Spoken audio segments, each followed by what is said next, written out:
On this episode of the Oklahoma Breakdown with Ikard and Lehman, presented by Riverwind Casino, we talk some OU football by discussing some exciting recruiting news and Mikey Henderson's dismissal from the program. In the National College Football Roundup, we discuss whether or not players should feel obligated to share their name, image, and likeness earnings with their teammates. And we finish up giving you our winners and losers of the week. Please download and subscribe to the podcast, rate it 5 stars, write us a good review. Follow the show on Twitter, Instagram, Facebook, and YouTube. Just search Oklahoma Breakdown on any of those, and you'll find us. All right. Our man Michael Hosty will kick this thing off. It's time for the Oklahoma Breakdown. It's a beautiful Thursday, July 8th, and you're listening to the Oklahoma Breakdown with Ikard and Lehman, presented by Riverwind Casino. Riverwind is Oklahoma City's premier casino experience, and your health and safety are Riverwind's #1 priorities. There are so many reasons why Riverwind is consistently voted OKC's #1 casino, but it all starts with their amazing variety of gaming thrills and excitement. Riverwind's beautiful award-winning environment plays host to more than 2,800 of the latest electronic games, with a huge selection of table games, including blackjack, blackjack match, roulette, and craps. No matter what your game, Riverwind has it in spades and hearts. And Fridays in July from 6 p.m. to midnight, you can win your share of $100,000 in cash and bonus play in Riverwind's $100,000 Freedom and Fortunes giveaway. That's a lot of money. If you need help finding your way, just visit riverwind.com, Riverwind Casino, simply the one. Now, we're recording this a little earlier than normal on Wednesday. Ted, I kind of like getting it done early. I'm not going to lie, but we've had such a rigorous schedule, but things get awfully flexible once I have a kid. Yeah. Yeah. It's, you try and pound it out whenever you can. And we've had an opportunity to do it at a few different times. It's kind of nice. So I'm down. And full disclosure, and just a reminder, please leave us a 5-star review on Apple Podcasts and leave us a nice comment. Also, let us know who you want us to try to get on the podcast. The reason we're recording early is because we just recorded an interview with our man. We finally got him, Ted. Porter Love it. Moser. We did it. Love it. He was awesome. Brought the energy just like we expected. And a cool little peek inside. It's been interesting, from a Final Four run to a job change to some new stuff, NIL thrust upon you. It's been a tough little transition for him, but he's handled it. This is all you need to know. Interview was so good, we decided to save it for Monday's episode. We were like, you know what? People need all week to be able to listen to our man Porter, and he's fantastic. So can't wait for you guys to hear that. Ted, let's get to the OU football stuff. And do you want to start with, should we start with the good news? Let's start with good Yeah. news, right? Good news first, Yes. then bad news. Yeah, That's let's go right. good That's news. the best way to do And it. so the good news in the OU football realm comes from recruiting, right? I mean, you look at it and some of the things that happened over the last couple of days. Sooners had a big time 4th of July, a lot of fireworks on 4th of July for OU football recruiting. You look at it now, all of a sudden in the 2022 recruiting rankings, they're up to number 6 overall. If you look at it on a per star basis or average per player, however you want to look at it, they're in the top 5. And the biggest news so far, Derrick Moore, a defensive lineman from the Baltimore area. This is a guy that looks college ready already at 6'4" and 260 pounds. ESPN has him ranked as the number 25 overall prospect. Ted, this is a dude that looks the part. And frankly, this is the type of player that we've been talking about for years, right? That can make the difference. These are the types of, he is a type of guy at the line of scrimmage that can take OU's defense to an even higher level. And I feel like we both think that OU's defense is on a great trajectory right now, as is. But this is the type of player. This is the type of player that they hadn't been getting the last couple of years, and they're starting to get under Alex Grinch. Yeah, there's no doubt. Derrick Moore he's got to be one of the highest, maybe the highest defensive recruit that we've had, since I guess Buki, and maybe Caleb Kelly, who were 5 stars. And He's and when you think defensive line wise, what highest since Gerald, maybe? that may be right. RJ Washington was a 5-star kid. But I mean, there's just a small number of guys that have been there. And here's the thing, um, 6'4", 260 pounds, like that's 5-star measurements right there. That's NFL measurements, and it can go any number of ways. He could, possibly be a big rush backer on the outside if he can do some stand-up stuff for him. He could be, maybe put 10, 15 pounds on, be a hand down defensive end guy. He may put on 25 pounds, 30 pounds, and be an interior guy with great athleticism. You just never know where he's going to go, but he's got a great base to start. When he walks in, he's going to be, he's 6'4", 260 right now. Kid hadn't even played his senior year yet. So there's no telling what he's going to be by the time he shows up on campus. I think it's fantastic to get a player like that. And what's great is it's a highly recruited kid, but it's not just a local guy that you had a natural in. It's all the way in Baltimore, and that shows that this coaching staff is coast to coast right now. We got kids from California, Colorado, Maryland, Texas, and we do have some local kids. So I think it's just fantastic what they've done. Yeah, and that's the only thing you get concerned about, right? We're talking class of 2022, long time Yeah. now between now and that early signing period. But you look at other exciting recruiting news for OU, Jacob Sexton, 4-star offensive lineman from Deer Creek. And I don't know, I was trying to think, has there been, and I don't mean to, sound like I'm coming at Deer Creek or anything, but has there been an impactful guy from Deer Creek to go to OU? I was trying to think about it. I couldn't remember. Maybe back in the day a little bit, but I don't Deer know. Creek's grown so much, and now for them to have It was a 3A when I lineman, was in high school. it was a tiny school. Now it's 6A. It's huge. Yeah, it's crazy. Yeah, and you hear everyone talk about this kid. He's big. He's got the size. 6'5", 285. What I like is he's got a good build to him. Sometimes Not Bill gets sloppy. some of those guys that are super heavy. This is a guy that could build a really good body, really good physique at that tackle position.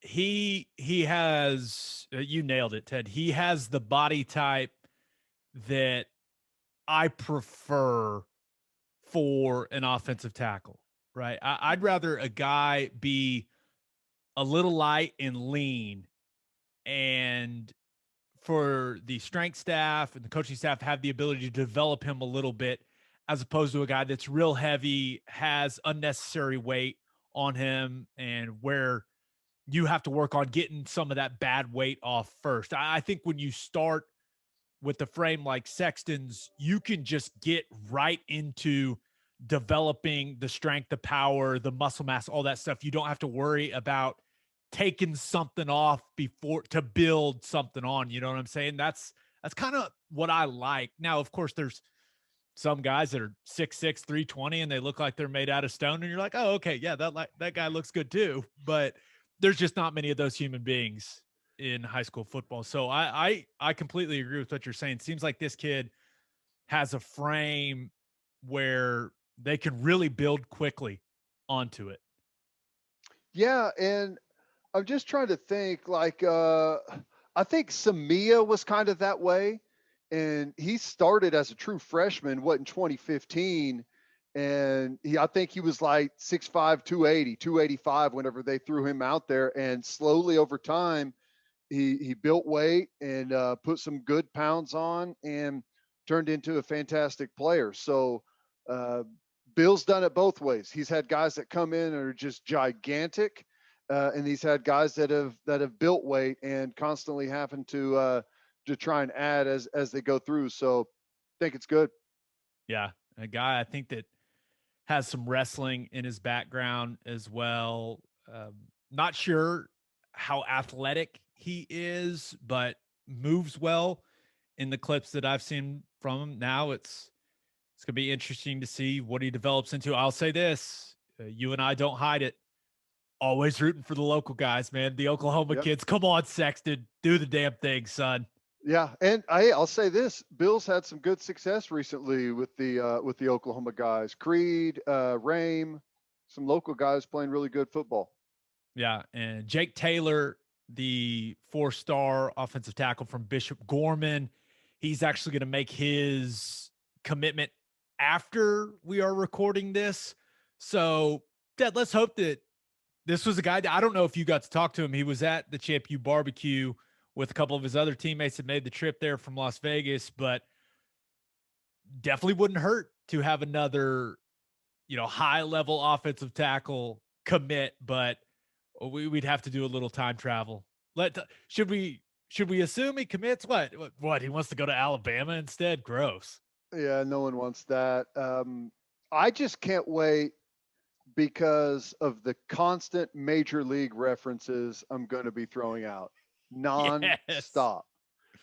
It's good. Everyone needs to go ahead, get your refresher course on Major League 1 and 2, and they're going to be coming for the next 4 or 5 years. They're going to be coming fast and furious. Yes, and Jake Taylor, that's our promise to you. That's our promise. We will work that into all the broadcasts. We promise. So I will say this: he's down to OU, Notre Dame, and Alabama. If you're an offensive lineman, those are the three in my mind. Yep. Now, maybe you throw Ohio State in there, but the way that those three programs are developing O linemen currently, that's kind of the top three in my mind as I look around the country. You really can't go wrong, but clearly we're a little biased. Come on, Jake Taylor. Come on to OU. Yeah. Okay, so two other defensive guys, and we've said this before, Ted, and I think we're going to continue to say it. Alex Grinch has a type. He certainly has a type. You look at two commits they got recently on the defensive side of the ball. Xavion Brice, who runs a 6'2", 175. He is tall, long, and lean. And Robert Spears Jennings, 6'2", 195. He is tall, long, and lean. And I know that some OU fans are like, oh, these guys are only 3 stars. Like, what? We should be 4 stars on the time. It's like, okay, I'm going to go ahead and trust Alex Grinch's evaluation. That's where I'm at with this whole thing, because ever since he got here, it seems like he's figured some things out, Ted. So I'm going to go ahead and trust him and his staff's evaluation of these two athletes. Yeah, I don't think there's any doubt. They have a formula. They want guys that have size. They want guys that are athletic, and they want guys that are super competitive. And if you can check all those 3 boxes, you got a really good shot. And yeah, I joke about it all the time, but they've got the hand going into the defensive meeting room. Do not enter if you're not taller than this hand. So it's something. This team is changing before our eyes with what they look like. Yeah, and Spears Jennings being a local guy from Broken Arrow, love it. BA. Love it.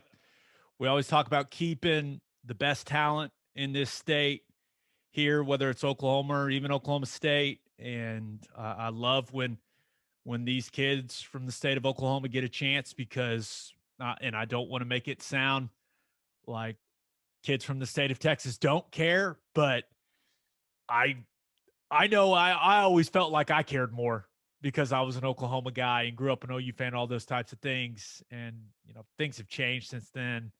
It's a little more about getting to the league and all that type of stuff now, Ted. But I just really think it's good to have a healthy amount of Oklahoma kids on the roster. And Spears Jennings, I was watching some things. I mean, that's a big athletic guy. Played both sides of the ball. Like it's going to be interesting to see what happens with him. Yeah, just another athlete. Give me a tall, slender, athletic guy, and we can find a place for him. Get him in the strength and conditioning program. You never know what you're going to end up with. You might have a guy that ends up being, 215, 218, and is a safety. You may have a guy that stays right there under 200 pounds as a long corner for you. You just never know. Just get the athletes in there and throw them out there and see if they can compete with the big boys. Can't have too many athletes. Okay. Now it's time for the bad news, the unfortunate news, but news that Teddy and you and I, we weren't going to throw Mikey Henderson's business out there, but this had been rumored since this whole thing happened. And, you and I both talked to people that had mentioned that Mikey Henderson was possibly the third guy in that robbery, along with Seth McGowan and Trajan Bridges. Once again, everything's still alleged, right? Alleged, but an arrest warrant has been submitted for Mikey Henderson. After an investigation, it was determined that he was the third individual involved in an alleged armed robbery that resulted in the arrests of Seth McGowan and Trajan Bridges. Also, that incident resulted in McGowan and Bridges being removed from the team and now has resulted in Mikey Henderson being dismissed from the team. Ted, it's not good, right? It's not good when you talk about Mikey Henderson being a versatile piece that we thought could be a big back for them, that we thought could play a role for this team in what's supposed to be a year where they make a run in a national championship. You want all the talent you can have, and it's a talented guy that's no longer part of this program. That's right. It's a guy that was going to have a ton of opportunity. It's a guy that was going to benefit from having a room that was going to have some attrition. He could have been a closer for him, 4-minute offense guy. I thought he was going to fit into that split back formation that they did really nicely because he can block and he can carry the football, short yardage goal line. I mean, he's 6'2", 230 pounds in a room full of guys that are all like 5'10", 5'11", 190 to 210. I mean, he possessed something that no one else in that room did. Plus, he was incredibly athletic, fast, could catch the ball really well. So he had all of the tools. He had a great offense to work in. He had a top-notch coach and all of the opportunity in the world. That's why it's so frustrating. I just can't understand why someone would do that, why someone would, throw that opportunity away. It's sad, honestly. It's really sad. You had a top-notch opportunity at a great education. You had a top-notch opportunity to, compete at the highest level, at a minimum, play in some fantastic football games and be a part of a championship team and possibly go to the NFL. And who knows what happens? It's not that I don't know what's going to happen from this point on. He's been dismissed from the program.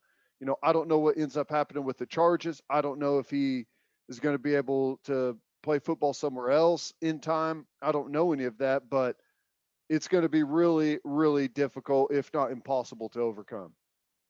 Yeah. And you look at those three guys, McGowan, Bridges, and now Henderson. And once again, you just want this to hopefully not derail not only their football careers, but their lives, right? I mean, these are young kids that made a bad, just really dumb mistake. But you hope that they're able to overcome that and live their lives. We'll see what ends up happening and coming out of this entire thing. But I do think Henderson getting dismissed is a good thing. And that's why I say that this, I say that because players know, right? When guys do something in a locker room, like if, players talk to each other. Mm-hmm.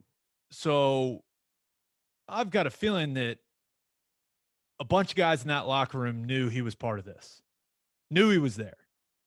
Right. Yeah. And that problem now, when it's your teammate, you're not going to rat him out. Right.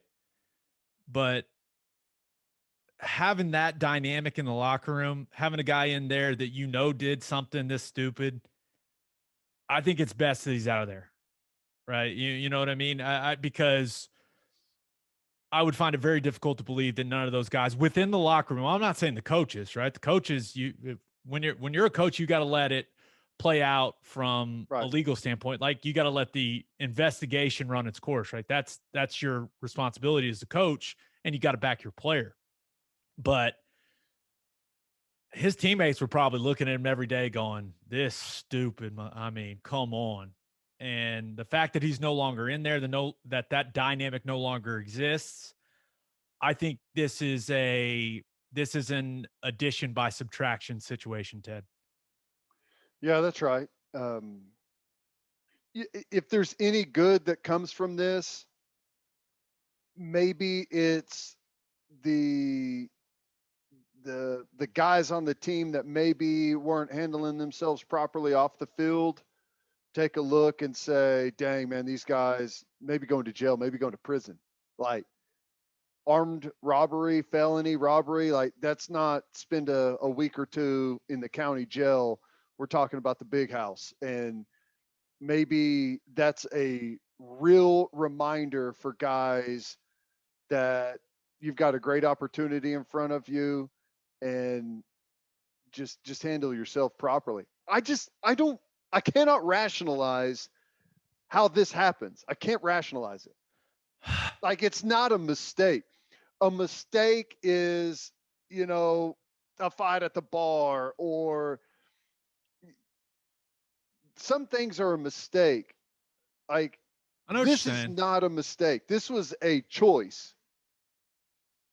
Yeah, you don't just mistakenly end up robbing someone via gunpoint, right? That is a premeditated, planned, right? And we went through all of this when it happened, but yeah, it's I don't think you can really say anything other than it was incredibly stupid.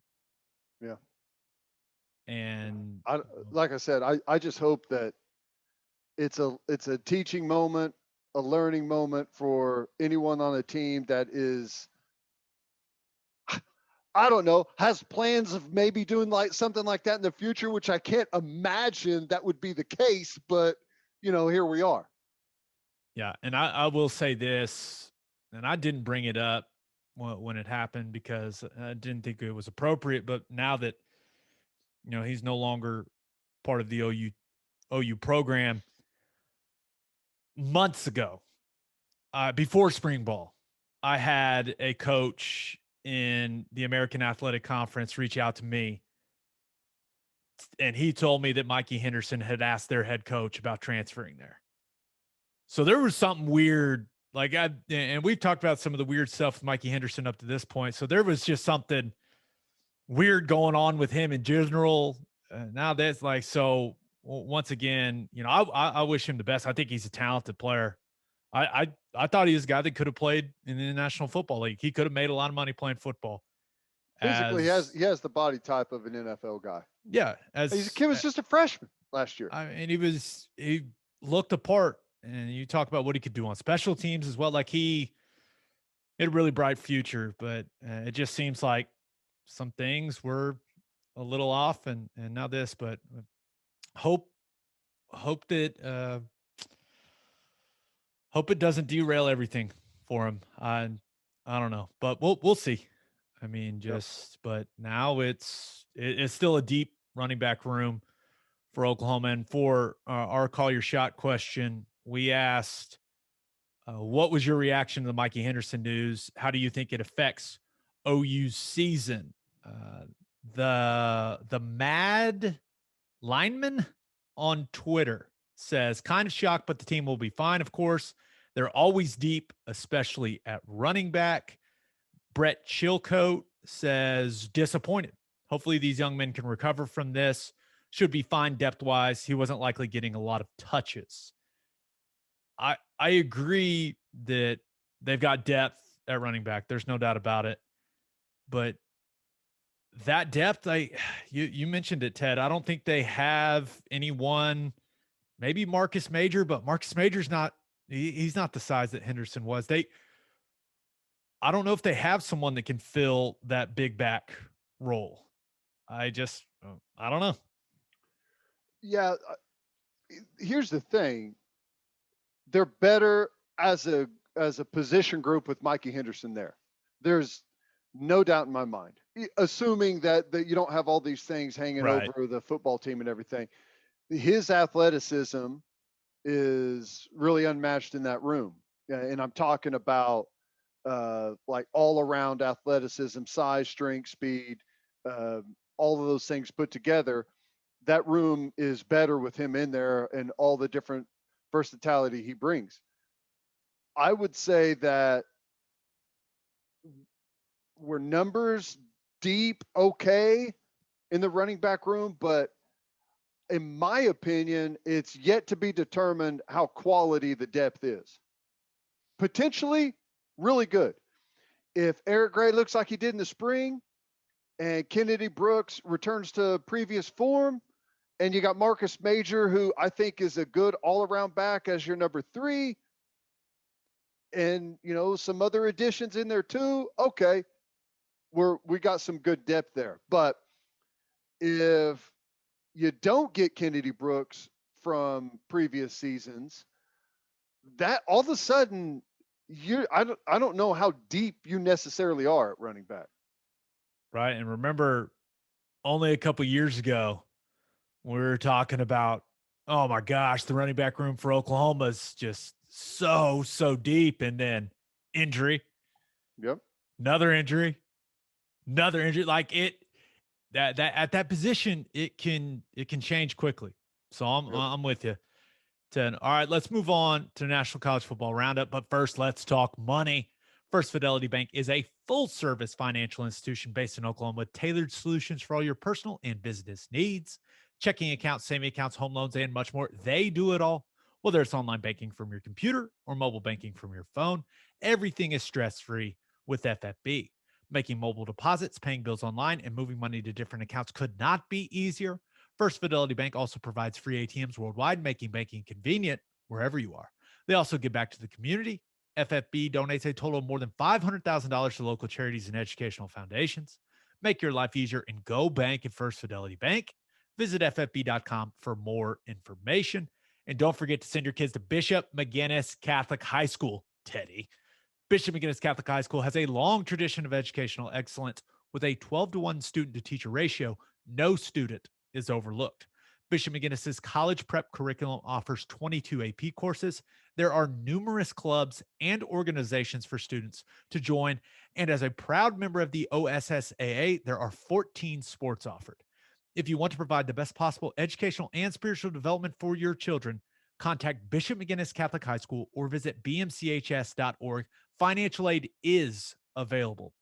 Okay, National College Football Roundup. There's one thing I wanted to hit here, Ted, and it is this interesting development we're starting to see when it comes to the name, image, and likeness stuff in college football in particular.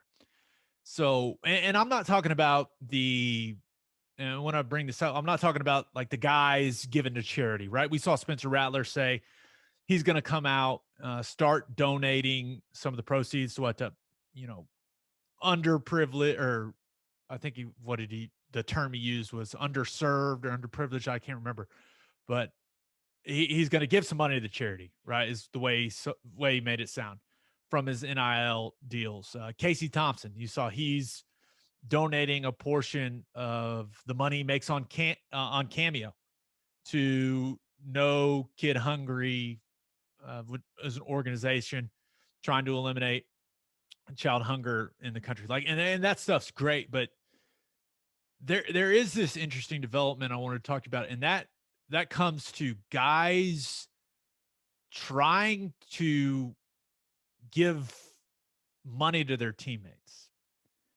Because you look at Derrick King, he said he wants to hold NIL functions for the Miami guys and split the money evenly to teammates who send stipend checks home to their families that are struggling.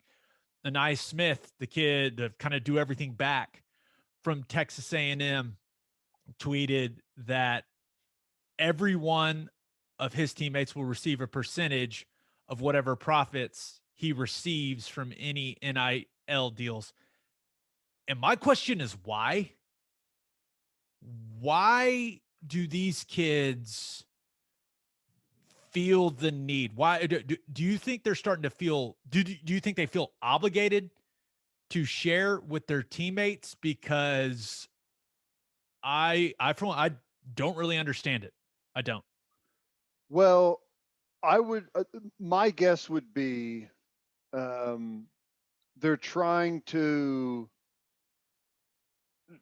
keep the divide in the locker room from the haves and the have-nots.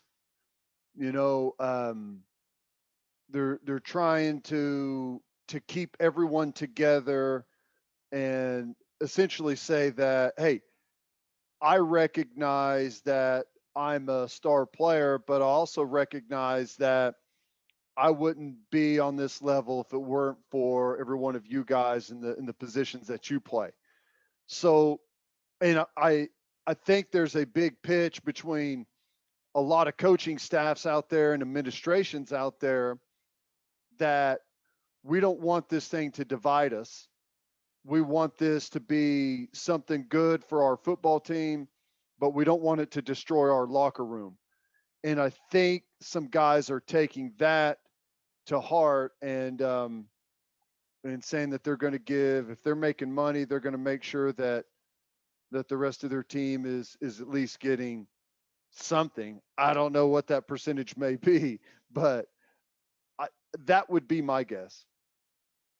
Yeah, the kid from A&M is the one that really caught my attention because I saw it and I was like, okay, I guess that's cool, but I'm not I wasn't a business major or anything like that, but if he's giving guys money, that is going to have to be documented in some form or fashion.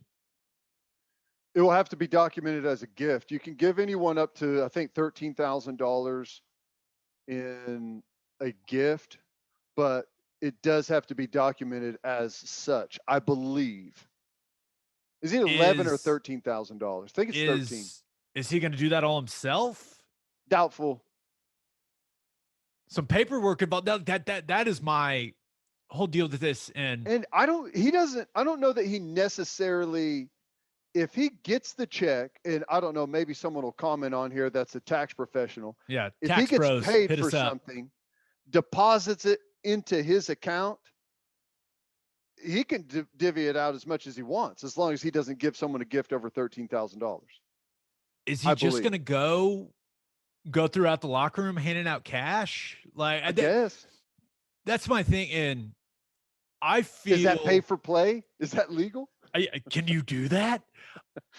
My whole feeling on this situation, and when I saw these things, it's that these kids, you know, they want to share, you know, right? They want everyone to eat per se, but it just gets really complicated. And for whatever reason, and maybe it's because one of my pieces of advice to recruits and college football players in general is be selfish, right? Like, it's great, like Derrick King, it's great that he wants to help his teammates out, but what happens if something happens to that knee again? What happens if he never plays down the NFL? What happens if he doesn't make it as a quarterback? What happens if something happens to the Smith kid from A&M? What happens if, tears his Achilles, blows his knee out. Like, my advice to these kids would be maximize it for yourself. And I know that sounds selfish, but it's a violent game, man. And it can be gone quick. So I admire the kids. I don't want to make it sound like I disagree with what these kids are doing, but I think the way that this has been covered, the way that some people in the media have presented this, some of the fear mongering around this, it has pushed kids to do things like this. When I think that they should be as selfish as they can on this stuff. They should maximize their earning potential right now, because you never know when that earning potential is going to disappear in this sport. I don't know, man. Maybe, and you're the ultimate team guy, so I could see you disagreeing with me on this tip. But I just saw it, and I saw Derrick King, and I want to be like, dude, people are still questioning whether or not you could play quarterback in the NFL. Like, you need to, what is it? You got the deal with Hunks hauling junk or whatever it's called for 20 grand. It's like, you need to keep that money for yourself, man. Yeah, you don't want to end up being one of the hunks hauling junk. Okay, exactly. you just want to endorse them. I'm with you, and hey, I'll tell you right now, if you are a successful quarterback, or in my case, a linebacker, I got no problem investing in my defensive line, okay, and saying, you guys keep doing your thing. I'm reaping the benefits on the back end. Let's go to dinner, right? Dinner's on me. You know, in the NFL, if a quarterback has an MVP season or has a good year, or I think, quite frankly, just in general, usually getting the offensive line some type of gift at the end of the year.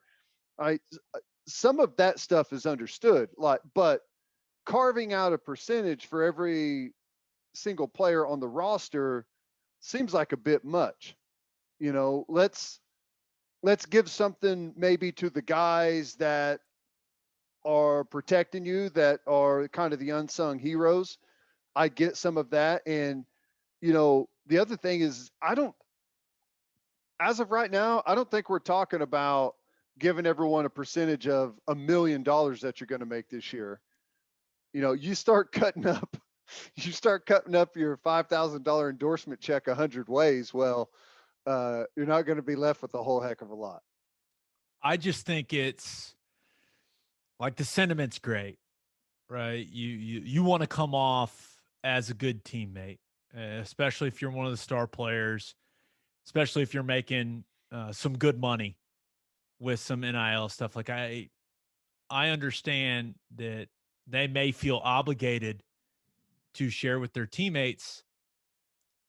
I'm here to tell any college football player that wants to listen that you don't have to do that. That for some of you, and it would have been this way for me, it would have been this way for you, Teddy, your marketability and your earning potential from an endorsement standpoint is the highest it's ever going to be right now. Take advantage of that. And don't feel bad keeping the money for yourself, because you shouldn't feel bad. You worked extremely hard. These kids work extremely hard to get to this point, and they didn't do it alone. They know that, but you don't have to share the monetary benefits that you are now allowed to bring in. You don't. No. It may play well on Twitter. It may make you look good, but the people I don't know, who man. are stroking the check don't care. I guarantee you that. It doesn't change your value to them at all. The agreed upon terms are going to be the agreed upon terms, and they're not going to give you extra because you're cutting your teammates in. But hey, the other thing is, once you say it, once you tweet it out, you put yourself in a position with your teammates to where, okay, you did it on the first couple of things. Now all of a sudden it's like, hey man, I saw you did that that Burger King photo shoot. Where's my cut? What's going on here? So I don't know. I don't think necessarily it's foolish. I just think it's kind of short-sighted, and I do think that there's probably been some pressure, not necessarily to share the wealth, but to not let this divide the team. And I think that's these guys only, I mean, you got to understand some of these kids, 18, 19, 20 years old, first time that they've been offered any type of decent money for anything. And, you know, they feel good about helping everyone else out. That's going to change probably the first time they get that check in, cash it, deposit it, and then go start withdrawing to give to the rest of the team. But Yeah, maybe not. it does feel good to give money away. It does. But I just I think that I think that these kids should be selfish with this. It's just the way that, and I had a conversation with someone about it, and they said, "Well, this will be something NFL teams will see what they're doing. They'll go, oh man, that's a team first guy." Listen, the NFL cares about one thing: can you play? They Right. will take the worst human being on earth if he could play.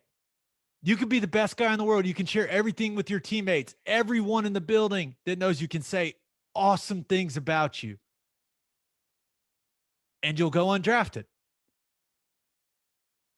Because that's exactly what happened to me. I might also say that, Like, it doesn't matter how good of a teammate are you. Like, it's in that league, it is about can you play or can you not? I would also say that some people in the NFL would view that as you're not motivated by money. And that would go as a strike against you. Correct. So, They want the desperate guys. yeah. Yeah. Just But an I do interesting. disagree with you that it does not feel good to give away money. Every time I look at a pay stub and I see all the money that I gave away to the federal government, it does not feel good. It feels horrible. It That's feels like why I I was don't look. robbed. I don't look at pay stubs. Just don't even look at it. Just Smart. it is what it is. The deposit is what it is. All right, let's move on to our winners and losers of the week. But first, do you own a business? If you do, you need Insurica in your life. Insurica is one of the country's largest insurance brokers with 30 offices throughout Oklahoma, Texas, and the Southwest. Insurica is able to customize programs by accessing the latest information from many insurance carriers. They compare and contrast coverage offerings and pricing in order to design a cost-effective, comprehensive program to meet your business's specific needs. Insurica's clients become best-in-class businesses by working with Insurica's team of advisors to manage risk. Purchasing insurance is only one way to protect your business. Best-in-class businesses win by avoiding a loss in the first place. If your business partners with Insurica, you'll save huge amounts of money and take back control of your total cost of risk. I'm an Insurica client, and you should be too. If your business wants to be best in class, connect with Insurica at insurica.com. That's INSURICA.com. And guys, summer is here, and you know what that means. It is hard seltzer season, baby. And there's only one hard seltzer that we drink on this podcast, and that is Will and Wiley Hard Seltzer from Coupe Ale Works. It's perfect for any occasion. We drink it by the pool, at the lake, and at the tailgate. It is made in Oklahoma, and it is absolutely delicious. Will and Wiley is customized for the Oklahoma lifestyle. Go find it right now in a store near you, and go follow them on social media at Will and Wiley. As always, Ted, kick us off. Who do you have as your winner of the week? Well, speaking of some NIL stuff and sharing the wealth, I got to go with the roster at the U. Every single guy on roster has been offered a $6,000 endorsement by Dan Lambert, owner of ATT America or American Top Team Mixed Martial Arts. I think he's got 48, 50 or so in South Florida areas around there that people go and train a couple of the top fighters in like UFC and stuff. And he's offering it up to everyone, which comes up to over $500,000 a year that he's willing to invest in the program. Anyone on roster has a $6,000 deal if they want it, $500 a month. all you got to do is put out some social media stuff, maybe do, I don't know, appearances or whatever, but everyone at the U has an endorsement deal right now. If I'm one of those players, as long as I don't have to fight any of the MMA dudes, I'm taking that money. Like I'm taking that money right now. I think I read that like it's where Amanda Nunes changed. Like I think it's a pretty pretty impressive establishment that Dan Lambert is running. But Ted, did you see what he said? Like his reasoning behind all this? No. He basically, and I respect this so much, and he hired the lawyer that helped write the state law there in Florida. So like he knows how to navigate this thing. He knows what's within the rules because he's got this guy advising him. He basically said, you know what? I want Miami to be good again. I mean, he straight up said it. Yeah. He goes, Yeah. I'm tired of my Florida friends and my Florida State friends talking shit to me. He's like, I'm tired of it. I want Miami to be good again. And I think this will help. And I was like, you know what? I think this is what a lot of people feared when it came to the name, image, and likeness stuff. But college football's better when Miami's good, man. And maybe this is what it takes. A guy that runs a bunch of MMA gyms giving these dudes money. I got no problem with it. Let him do with his money what he wishes. I'll just tell you right now, Miami, it's not a big college town, okay? But there is some serious cash in Miami, all right? Some serious cash. And whenever that team was cooking and really good in the early 2000s, those players down there were superstars. And there's a lot of businesses there. There's a lot of nightclubs there. There's a lot of opportunities for those guys. And we've already seen, they've already been in the headlines a couple times already with the Eric Keenes deals and now with this. I think this is a chance. I think Miami is one of the few teams out there that could benefit from this in a real way, in a big way. And I think maybe USC is another one. You think about when USC was really good, those guys out there in LA were superstars. Okay.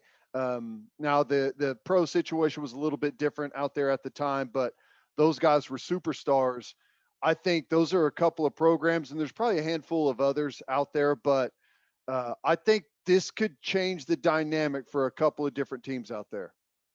Yeah, no, there's no doubt about it. And speaking of some NIL news, I just want to say this. We have talked to Joe Castiglione because there are a couple of current OU athletes, won't say them by name, but very recognizable is how I would describe them. They reached out to me asking about coming on this podcast. And I informed Joe that I had been contacted by some athletes.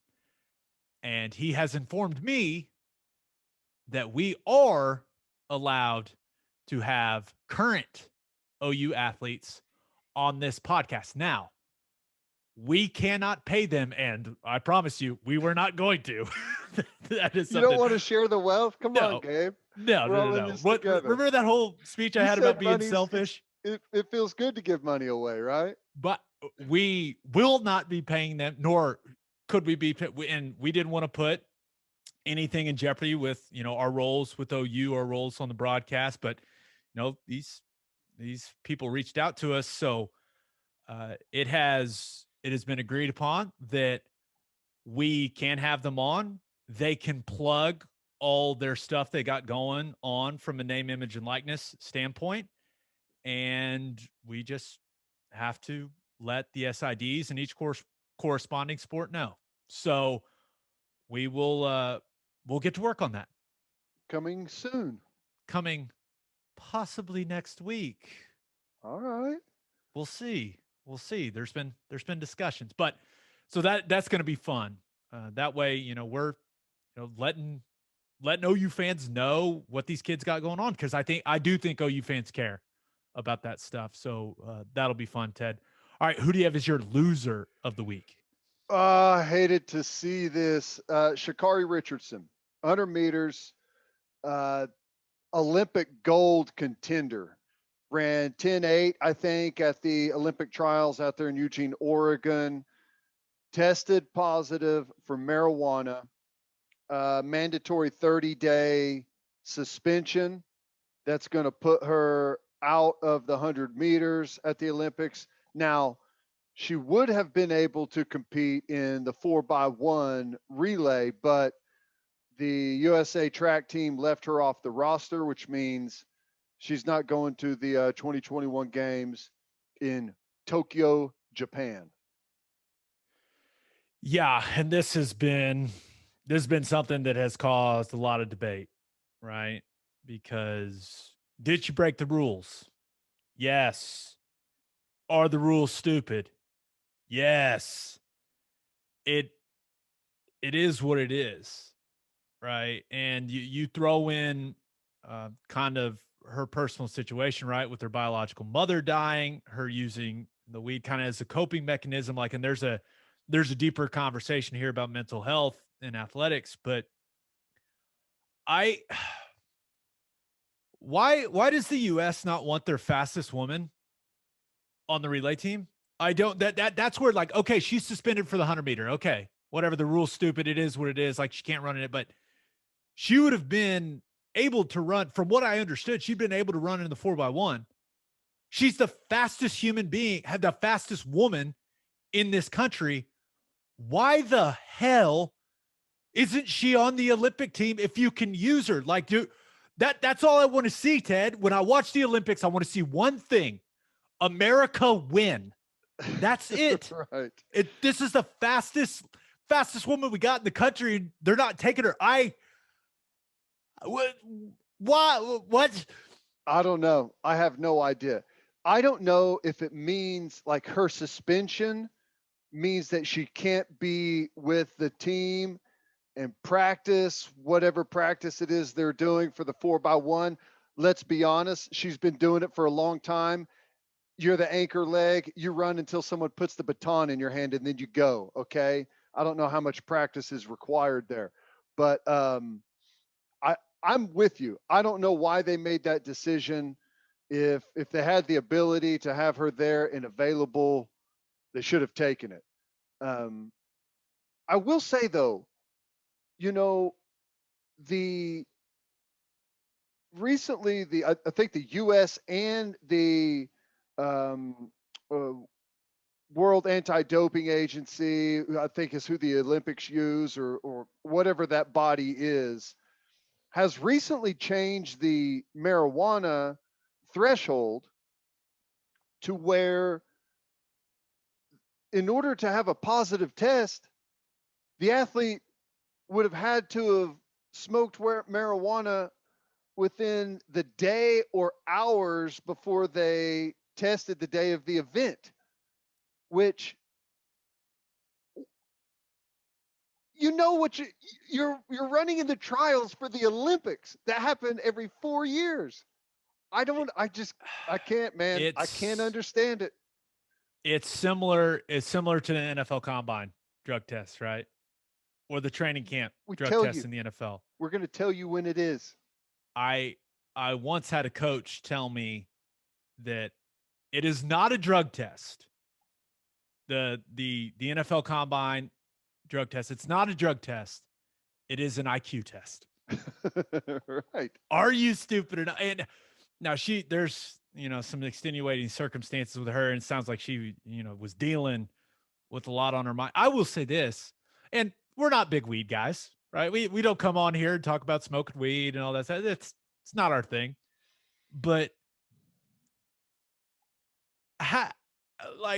it doesn't enhance your performance, I imagine, in sprinting. But you and I both know new guys that in the NFL would go into their car, smoke a little weed before practice, get them in the right mindset. I don't know, but I mean, it's definitely a thing with some athletes. And turns out I'm not sure. I've heard it said both ways. Sha'Carri. I don't know. Yeah.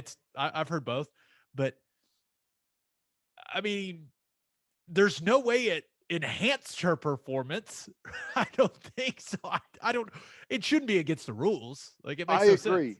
Now, part of it is, and I agree, it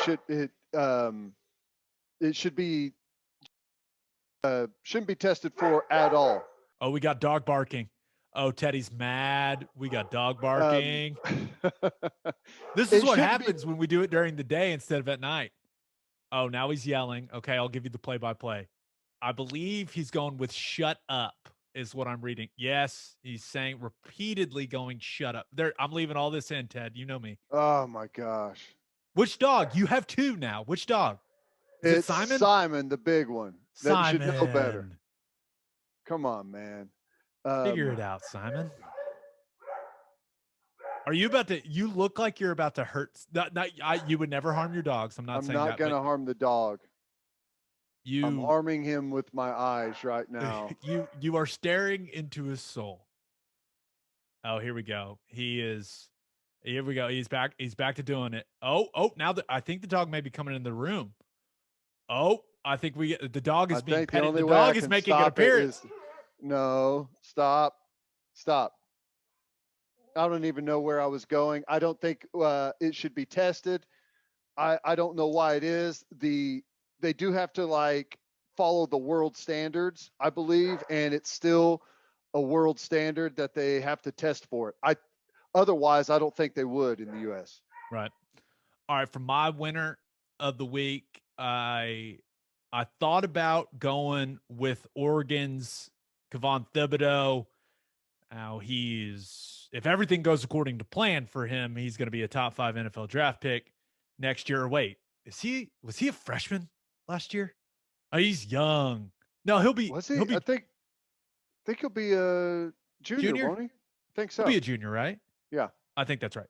And so he's going to be rich either way, but he has partnered somehow with Phil Knight and Tinker Hatfield, the guy that, does a lot of the Jordan stuff. He's got an NFT thing going on with them. I don't know. He's going to be rich, Ted. So good for him. He's an outstanding player, but there's only one way to go, man. Winner of the week, Chris Paul. It continues to be fantastic to watch him and the Phoenix Suns. He was awesome in game 1 of the NBA Finals. He picked the Bucks defense apart. And I loved Budenholzer after the game. He was like, yeah, I mean, we kind of tried everything and nothing worked. We're going to have to go back to the old drawing board against it because, they were switching all kind of stuff. He would just get into the matchup he wanted and would absolutely cook people. It was fun to watch. He did it with the jumper. He did it in the mid-range, shot the 3 well, got to the basket. I mean, the mid-range is back. What's happening? The mid-range is back. NBA. Oh my God. But I was like, you sure you want to embarrass Crazy Eyes Bobby Portis like that, man? Okay. Make that choice. I don't know if that's the smartest one, but you may want to apologize to that guy. He seems like an interesting dude, but I thought he did a great job of pushing the pace of the game for the Suns. And you heard the Bucks talk about it after the game that they're going to have to adjust to the Suns playing that quickly. Chris Paul just fantastic in the third quarter, especially of that game. Ends up with 32 and 9 assists. Ted, it's just crazy to think about how much his reputation has changed in the last couple seasons. And I think that reputation is going to go to a new level when the Suns win the NBA Finals in 6 games. Yeah. I agree. I think they're going to win it. Suns in 4. I think it's awesome to watch a team that is as young as they are, like just everyone come together when it's like, oh my God, we got a chance to win this thing. Like DeAndre Ayton, where did this dude come from? He's an absolute animal all of a sudden on the glass, and it's just fun. And it's fun to see a fan base that appreciates that moment and where they are and is just absolutely tearing that town apart right now. It's awesome. I think that fan base, what the best way to describe him is maybe unapologetically obnoxious. Right. Right. Yes. I think that's a good way to put it. But yeah, you mentioned Ayton and clearly Devin Booker is just fantastic. But Ayton is the one, and you hear Chris Paul talk about him too. It's fun to watch him, and the dude Well, plays with Chris such Paul great effort. was the perfect guy, and it's a perfect time in his career, right? Whenever he needs to win, he needs to be a glue guy. He doesn't have very many opportunities left to come in for a guy that a lot of people were questioning, and they shouldn't have been. Situation has a lot to do with everything. To kind of take him under his wing and help him, that's been awesome to watch, man. 22 and 19 for Ayton in game one. I mean, just I saw a stat, and it was players that had 20 points, 15 plus rebounds, and shot over 80% from the field in a finals game. I believe it was in the shot clock era. It was DeAndre Ayton, Wilt Chamberlain, Shaq, Kareem, and Bill Russell. Like, Bill that was the Russell. list. Wow. I was like, oh my Nuts. gosh. Okay. Go on and do your thing, DeAndre Ayton. All right, for my loser of the week, thought about going with people that don't like penalty kicks, because I don't know about you, Ted, but I've been watching a lot of soccer during the day because it's just on. I mean, it's on, and saw Italy advance to the Euro finals, beating Spain in penalties. Messi and Argentina beat Colombia in penalties to go to the Copa America final. I was just like, ooh, man, if you don't like penalties, if that's not your thing, then it's been a rough couple days Does for that you. person exist? I mean, isn't that what we all hope for whenever it comes to soccer? It, about midway through the first half, sometimes I'm like, can we just fast forward to the penalties? Like, I get it. It's the beautiful That should just game. be the game. They just show up, they go to penalties, and that's it.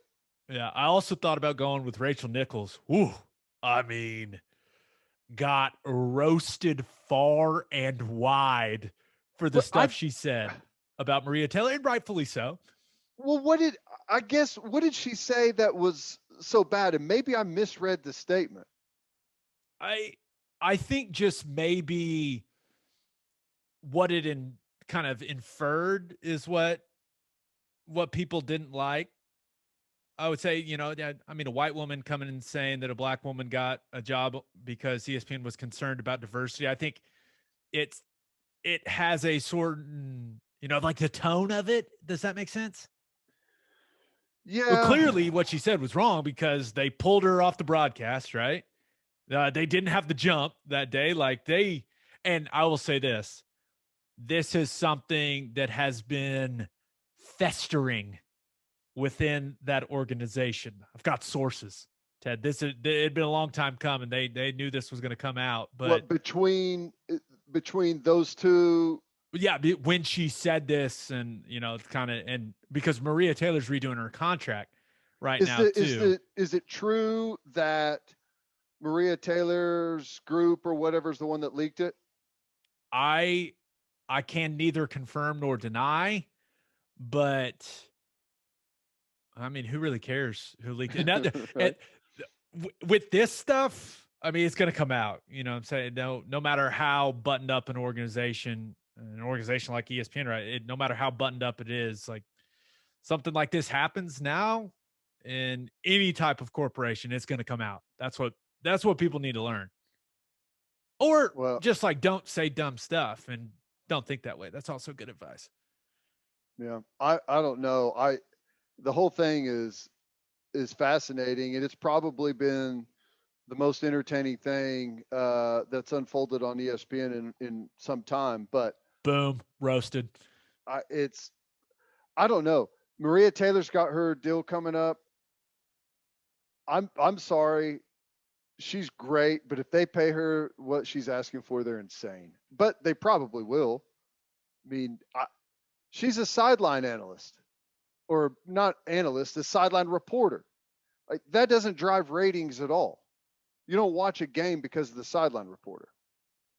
Yeah, she does the studio stuff now, the NBA. She does. I think she does a lot, and that's probably yeah. The figure is that's something. What was it, like 7 million or something? 8, wasn't it 8? Oh my gosh, that's a I think she makes 1 million now, and she's asking for 8, a $7 million raise. I think I could have that totally wrong. that 7 or 8, either or. ESPN. I will do it for half. I Right. will do it for half. Call me. Sounds good. All right, I love Maria Taylor. By the way, she's cool. Every time I've She's great. interacted with her on the sideline, she's always very nice to me. So I hope she gets her money. Get your money, Maria. Do what you got to do. But my loser of the week, Tom Brady. And I'm not sure there's a day where Tom Brady's losing, man, just with, what he's done, the home life, the looks, the whole thing like that. The guy's got it going on. Let's be real. But he and Phil Mickelson take the L in the match against Aaron Rodgers and Bryson DeChambeau. And maybe my favorite part of the whole thing was the last 5 or 6 holes when it's starting to set in on Brady that him and Mickelson are going to lose. He just started getting so pissed, hit a couple of bad shots, and you could just see like the veins in his neck. He had like the full Teddy Lehman going on, but they cut to him for an interview. He's like, golf is impossible. I don't know why I'm playing this stupid sport. It was something we could all relate to, Ted, but there's no sugarcoating it. Aaron Rodgers outplayed him, and that had to piss Brady off so badly, man. He played well. He was just ripping it off the tee. Hit a couple of really nice approaches. He was awesome. He played really good. That course was awesome too. It looked okay. I will say this: how many balls did not only Tom Brady and Aaron Rodgers, but how many balls did Mickelson and DeChambeau lose? I was like, this place is. I mean, especially around the green. Like, if you fly it a little bit, I was like, I don't want to play this course ever. It seems impossible. Aaron on the back 9, I think it was probably like number 14. I think it was a long par 5. Aaron Rodgers hit a perfect drive, just a bomb, left side of the fairway because it was sloping left to right, just right where you want to hit it, and it's gone off the right side. It was insane. I would shoot 1,000 on that course. I don't know. I don't know if I could fit enough golf balls in the bag, especially now. Haven't swung a club since the child was born. We'll get back to it eventually. Maybe maybe after. It was fun though. I watched more of that than I did the finals game. I was back and forth between the two, and I kept finding myself leaving it on the golf. Phil, it's because of Phil. I mean, he's funny, man. First of all, his jokes are great, and the second, I'll say this: kick Nick Faldo out. Put Phil in whatever he wants, because the most entertaining, like in the banter back and forth. And I will say this: DeChambeau, a little more likable than I thought. A little more likable. Yeah. He actually made me laugh a couple times. Did not see that coming. But Mickelson describing his thought process on a shot and saying, "Okay, it's a 60-yard shot. I've got my 60-yard swing. I know exactly where I need to take the club back. Now it slopes this way. This is the degree. So this is where I want to land it. So this is what I got." Him going through all of that and then doing exactly what he says, it blows my mind, dude. Like it blows. That's the biggest difference, is him being able to say exactly what he wants to do with the golf ball and then do it. I mean, it's like sorcery to me. Yeah. It's impressive. It's cool. He would also be annoying as hell to play around against because he's never shut up, just constantly talking and jawing. And he's also one of the best golfers ever. So yeah, right. he's going to talk that talk out there on the course. There's no doubt. I liked when Aaron Rodgers, they were talking. I just flipped it over and happened to catch it, but they were talking about whatever gum Mickelson was chewing, and Aaron Rodgers was. What was he saying? It was like cannabis gum or something. Rodgers had some good one-liners, especially when he and DeChambeau started taking it to them. They were working in some good. I will say this: if I'm a Packers fan, the way that he danced around that question, ooh boy! I mean, I would not feel comfortable right now. I wouldn't be in a great mood. I wouldn't feel comfortable watching him play golf. It's like, oh my God, he's been playing more golf than he's been throwing footballs right now. Maybe he's not playing. He said he hadn't played much. Okay. Oh, so you're just the best putter now on planet Earth, just without And practicing. Okay. who's about to play in a 4-person match play televised for the entire world to see that just shows up and wings it? Nobody. It would be, please tell me that's not what he did, because it'd be even more infuriating. Like, the guy's an incredible quarterback. He's like, I'm not really going to practice. I'm just going to, I'll give it the old college try. I'll get out there. They used, like, at one point, it was like 6 of 7 holes where they were using his drive instead of DeChambeau, and DeChambeau hits the ball a mile. Yeah. It's crazy. It was fun. It was cool. I was down for it. I really enjoyed it. I hope they keep doing it. I thought that it was only one of those things where I would enjoy it during the coronavirus stuff, right? Where there was nothing on. I'll watch that, especially you put Phil on there and he walks you through that stuff and does that analysis and gets the other guys to do it like he did in this one. Yeah, I'll watch the hell out of that. Keep doing it. I'm with the right guys, they should do it like nonstop, not once a year. Like when, I don't know, baseball is out of season and we're in football season, do it with some baseball guys. Just keep it going. I think just because I want to see how you react, I would like to see Phil and someone, maybe Phil and like Mahomes or someone like that, go against Tony Romo and Jordan. How do you say it? Speed? Is that what you go with? Speed. Yes. Speed. God. Oh, he would be annoying as hell on that thing. He doesn't. Oh, that would be bad. No way. Throw Romo on there. Oh, you'd love it. Come on. Romo and Speed together would be the worst duo ever. That'd be horrible. Which is but why I'd I want watch to see it. I would watch it. I'd hate watch the whole thing. Absolutely. And on that note, episode 127 in the books. We'll have a new podcast that'll drop Monday morning. Porter Moser, head basketball coach for the Oklahoma Sooners, joins us. It's an awesome interview. Just a reminder, you can hear Teddy from 2 to 6 on Sports Talk 1400. You can hear me from 3 to 5 on Sirius XM Big 12 Radio, channel 375. Hope you all have a great weekend. Until next time, we appreciate y'all for listening, and do what you always do, Oklahoma. Take care of each other.